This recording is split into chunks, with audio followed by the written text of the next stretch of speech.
लोग नशे की गिरफ्त में क्यों आते हैं? कैसे ये सिर्फ बाहर की चीज नहीं, बल्कि हमारे अंदर के डर, अस्थिरता, इनसे जुड़ी है? और मुक्ति का रास्ता कहाँ से शुरू होता है?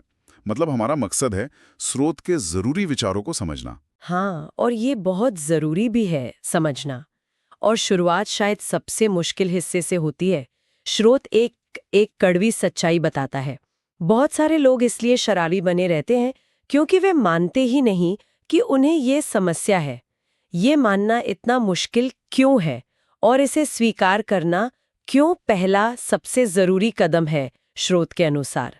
ये वाकई बुनियाद है जैसा आपने कहा। देखिए, किसी प्रॉब्लम को स्वीकार न करना, जिसे हम इनकार कहते हैं, वो एक तरह का दिमागी बचाव है। डिफेंस मैकेनिज्म जिसे कहते हैं। अच्छा, बचाव। हाँ, मतलब हमारा मन अक्सर ऐसी सच्चाइयों से कतराता है जो हमें असहज करती हैं, जो दर्द देती हैं। और नशे की लत के मामले में मानना, मतलब अपनी कमजोरी मानना, अपनी लाचारी का सामना करना, शायद शर्मिंदगी महसूस होना, ये सब भारी लगता है। हाँ, ये समझ आता है। मतलब ये सिर्फ आदत छिपाना नहीं है, बल्कि खुद से ही कुछ छिपाना है। और स्रोत इसे और गहराई से जोड़ता है जब वो कहता है, असल में ये लत सिर्फ बाहर की नहीं होती, बल्कि ये हमारे भीतर की अस्थिरता और डर से जुड़ी होती है। तो क्या इनकार उस अंदरूनी डर का सामना करने से बचने का तरीका है? बिल्कुल, वो इनकार एक ढाल बन जाता है, एक शील्ड। व्यक्ति न सिर्फ नशे की आदत को नकार रहा होता है, बल्कि उन गहरी भावनाओं को भी, जैसे असुरक्षा, डर, खालीपन या शायद जीवन की चुनौतियों से निपटने में एक तरह की असमर्थता, उनको भी अनदेखा कर रहा होता है। जो शायद उसे नशे की तरफ धकेल रही हूं। हाँ, बिल्कुल। तो जब तक आप मानेंगे ही नहीं कि कोई समस्या है, आप उसके असली कारण तक कैसे पहुंचेंगे? इसीलिए स्रोत इसे पहली और सबसे बड़ी बाधा मानता है। जब तक ये दीवार नहीं गिरती, आगे का रास्ता बंद रहता है एक तरह से। और जब इंसान इस इनकार में जी रहा होता है, तो अक्सर नशे का इस्तेमाल भागने के रास्ते की तरह करता है। स्रोत में भी लिखा है, हम जीवन की चुनौतियों का सामना करने से घबराते हैं और इसलिए शराब या नशे के पीछे छुप जाते हैं। एक और लाइन है, हमें लगता है कि हम भागकर अपनी जिम्मेदारियों से बच सकते हैं। ये भागने वाली टेंडेंसी कितनी आम है? ओए, बहुत आम है। बहुत ही आम मानवीय प्रवृत्ति है। खासकर जब चुनौतियां बहुत बड़ी या भारी लगने लगती हैं। जिम्मेदारियां हैं, रिश्ते निभाने हैं, काम का प्रेशर है, फेल होने का डर है, ये सब तनाव तो पैदा करते ही हैं। हाँ, बिल्कुल। और कुछ लोगों के लिए ये तनाव असहनीय हो जाता है। ऐसे में नशा एक शॉर्टकट जैसा लगता है, एक तरीका जिससे कुछ देर के लिए सब कुछ भुला दिया जाए, दिमाग सुन्न हो जाए और वो भारीपन महसूस न हो। एक तरह का टाइम आउट लेने जैसा। लगता तो है कि राहत मिल रही है, पर स्रोत यहाँ एक बड़ा विरोधाभास, एक पैराडॉक्स दिखाता है। वो कहता है, लेकिन सच ये है कि हम और ज्यादा फंसते जाते हैं। ये बात थोड़ी चौंकाने वाली है। भागने की कोशिश और ज्यादा फंसा कैसे देती है? यही तो भ्रम है, यही तो ट्रैप है। आप जिस चीज से भाग रहे होते हैं, मान लीजिए तनाव या जिम्मेदारी, नशा, आपको उससे टेम्पररी राहत तो देता है, लेकिन वो प्रॉब्लम तो वहीं की वहीं है, वो हल नहीं होती। सही बात है। उल्टे नशे की आदत खुद एक नई और अक्सर ज्यादा बड़ी समस्या बन जाती है। अब आपके पास ओरिजिनल प्रॉब्लम तो है ही, साथ में नशे की लत, उससे जुड़ी हेल्थ प्रॉब्लम्स, पैसों की बर्बादी, रिश्तों में दरार, ये सब भी जुड़ जाते। तो आप भागने चले थे, लेकिन एक दलदल में और गहरे धंस गए। वो जो थोड़ी देर की राहत मिलती है ना, उसकी कीमत बहुत ज्यादा चुकानी पड़ती है लंबे समय तक। तो भागना काम नहीं करता, बल्कि उल्टा फंसा देता है। अच्छा, ऐसे में कई लोग सोचते होंगे कि भाई भागना नहीं है तो इच्छा शक्ति से, विल पावर से इस आदत को तोड़ देंगे। हमने अक्सर सुना है लोगों को कहते हुए, स्रोत भी जिक्र करता है, कई बार लोग बड़ी शान से कहते हैं कि अब मैं कभी शराब को हाथ नहीं लगाऊंगा। हाँ हाँ, बिल्कुल। बड़े दावे करते हैं। लेकिन फिर नतीजा वही ढाक के तीन पात। थोड़े समय बाद फिर वही आदत दोहरा देते हैं। स्रोत पूछता है, ऐसा क्यों? और कहता है, क्योंकि वे यह नहीं जानते कि असली शक्ति कहाँ से आती है। यहाँ ये विल पावर यानी इच्छा शक्ति क्यों फेल हो जाती है, ये बात समझना शायद कई लोगों के लिए मुश्किल हो। ये वाकई एक बहुत महत्वपूर्ण और अक्सर गलत समझा जाने वाला पहलू है। हमारी इच्छा शक्ति, यानी हमारा सचेत मन, हमारा संकल्प, नशे की लत की जो जबरदस्त पकड़ होती है ना, उसके सामने अक्सर बेबस हो जाती है। बेबस, हाँ। बेबस ऐसा इसीलिए होता है क्योंकि नशा हमारे दिमाग के रिवॉर्ड सिस्टम को, इनाम पाने वाले हिस्से को सीधे तौर पर हाईजैक कर लेता है। ये दिमाग में ऐसे बदलाव लाता है कि नशे की जो तलब उठती है वो क्रेविंग इतनी शक्तिशाली हो जाती है कि उसे सिर्फ न कहने की इच्छा से रोक पाना लगभग नामुमकिन हो जाता है। स्रोत इसके लिए एक बहुत पावरफुल शब्द इस्तेमाल करता है, गुलामी। कहता है नशे की आदत आपको गुलाम बना देती है। मतलब ये सिर्फ एक बुरी आदत नहीं बल्कि गुलामी है। नियंत्रण अब सचेत मन के पास नहीं रहा। हाँ, गुलामी शब्द का इस्तेमाल यहाँ बहुत सटीक है। ये दिखाता है कि व्यक्ति की अपनी इच्छा, उसका अपना चुनाव अब आदत के अधीन हो गया है। वो व्यक्ति जो पूरी ईमानदारी से कहता है कि मैं कल से नहीं पीऊंगा, वो उस पल शायद सच कह रहा हो। हाँ, उस समय तो मतलब पक्का इरादा होता है। बिल्कुल, लेकिन जब शारीरिक या मानसिक तलब उठती है या कोई पुराना ट्रिगर सामने आता है, जैसे कोई खास जगह या कोई व्यक्ति या कोई भावना, तो दिमाग की पुरानी कंडीशनिंग और नशे पर निर्भरता इतनी हावी हो जाती है कि इच्छा शक्ति धरी की धरी रह जाती है। ये लड़ाई सिर्फ इच्छा की नहीं है, ये शरीर और दिमाग की गहरी कंडीशनिंग के खिलाफ लड़ाई है। इसीलिए सिर्फ ऊपरी घोषणाएं या संकल्प काफी नहीं होते। ये गुलामी की बात हमें एक और गहरे विचार की तरफ ले जाती है, जिसकी स्रोत बात करता है मानसिक कारागार, मेंटल प्रिजन। लिखा है असल में हम सब अपने ही मन की बनाई हुई जेल में कैद रहते हैं। ये जेल सिर्फ नशे की नहीं है। ये किस चीज से बनी है? स्रोत बताता है हमारे विश्वास, हमारी राय, हमारा माहौल और पुराना प्रशिक्षण हमें बांध कर रखते हैं। ये कैसे काम करता है? ये कॉन्सेप्ट बहुत बड़ा है और नशे की लत को समझने में बहुत मददगार है। ये मानसिक कारागार ये हमारे अंदर की दुनिया का एक तरह से ढांचा है। इसमें शामिल हैं हमारे विश्वास, जैसे मैं तनाव बर्दाश्त नहीं कर सकती, खुश होने के लिए पीना जरूरी है, मैं कभी बदल नहीं सकती। अच्छा, इस तरह के विश्वास। हाँ, फिर हमारी राय दूसरों के बारे में, अपने बारे में, मैं कमजोर हूँ, दुनिया के बारे में। फिर हमारा माहौल, हमारे दोस्त, परिवार, काम की जगह, समाज का दबाव और हमारा पुराना प्रशिक्षण, बचपन के अनुभव, हमने तनाव या भावनाओं से निपटना कैसे सीखा, हमारी आदतें, ये सब मिलकर एक अदृश्य जेल बनाते हैं जो हमारे सोचने, महसूस करने और व्यवहार करने के तरीके को लिमिट कर देते हैं। और स्रोत कहता है कि इसका नतीजा ये होता है कि हम उन्हीं आदतों के गुलाम बन जाते हैं और उसी के हिसाब से प्रतिक्रिया करते हैं। हाँ। तो ये मानसिक जेल नशे की गुलामी को और पक्का करती है। जैसे एक दुष्चक्र, विशियस साइकिल। बिल्कुल, ये एक दुष्चक्र ही है। मान लीजिए किसी का विश्वास है कि वो तनाव सिर्फ शराब पीकर ही कम कर सकता है। ये उसका विश्वास और शायद पुराना प्रशिक्षण है।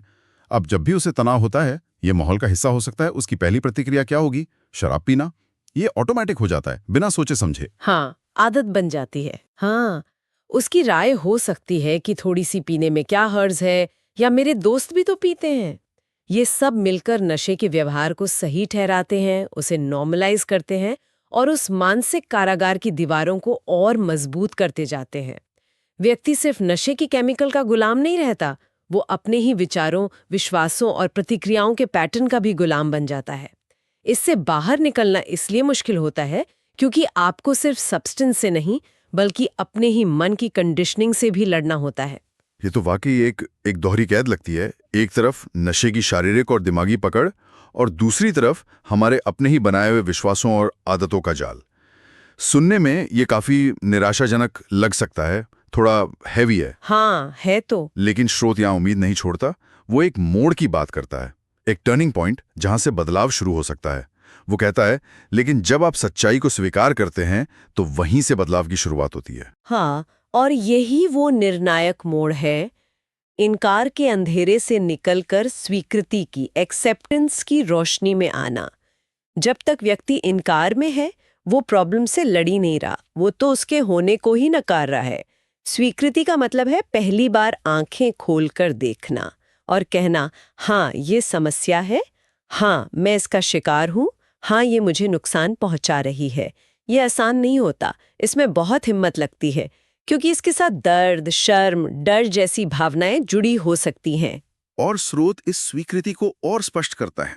वो एक शर्त रखता है, अगर आप मान ले कि हाँ मैं इस आदत का शिकार हूं और अब मुझे इससे बाहर निकलना है, तो आपके लिए रास्ता खुल जाता है। ये मान लेना, ये एक्सेप्ट करना इतना शक्तिशाली क्यों है? ये रास्ता कैसे खुलता है? शक्तिशाली इसलिए है क्योंकि ये आपको सच्चाई की जमीन पर लाता है।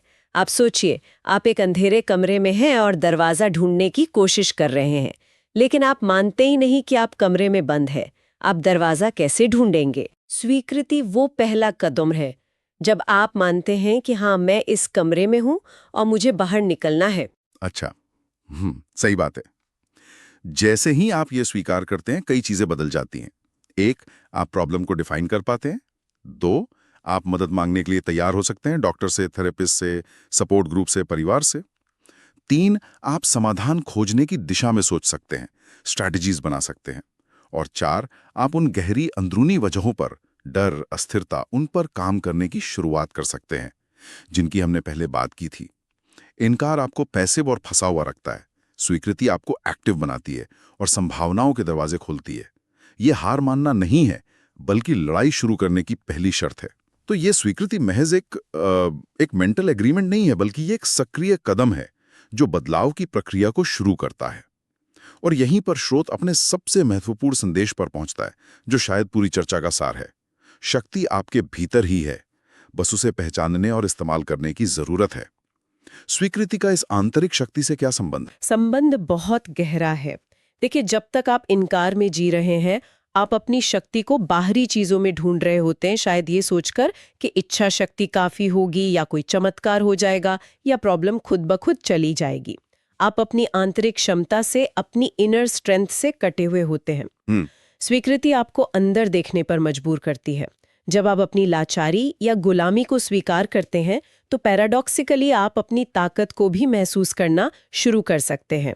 आप ये समझना शुरू करते हैं कि अगर आप समस्या को स्वीकार करने की हिम्मत जुटा सकते हैं, तो शायद आप उससे निपटने की ताकत भी जुटा सकते हैं।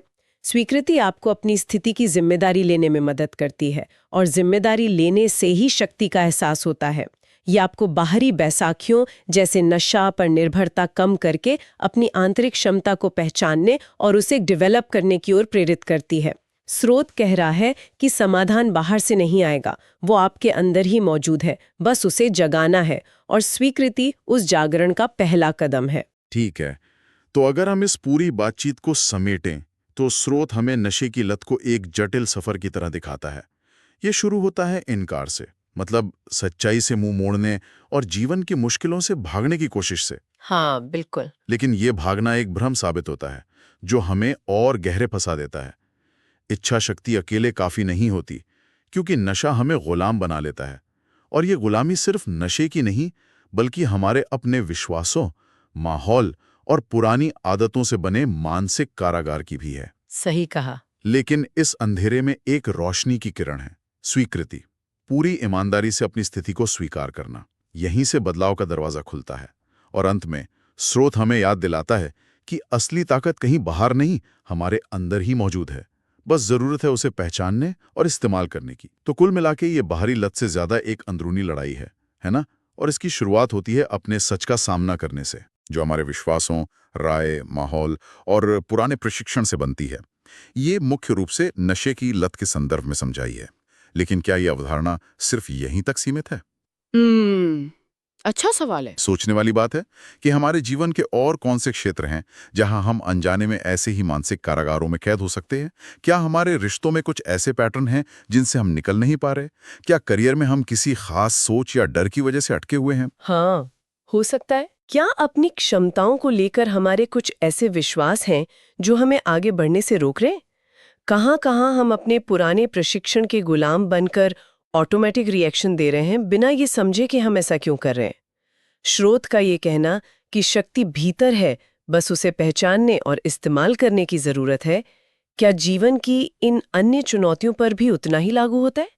ये एक ऐसा विचार है जो हमें अपने जीवन को और गहराई से देखने के लिए प्रेरित कर सकता है। ये वाकई एक गहरा और सोचने पर मजबूर करने वाला विचार है। यस। ये इस चर्चा को नशे की एक स्पेसिफिक प्रॉब्लम से उठाकर जीवन जीने के एक बड़े फलसफे से जोड़ देता है। हाँ, बिल्कुल। आज इस महत्वपूर्ण विषय पर इतनी गहराई से बात करने के लिए आपका बहुत बहुत धन्यवाद। धन्यवाद। और हमारे सभी श्रोताओं का भी धन्यवाद कि वे इस सफर में हमारे साथ जुड़े।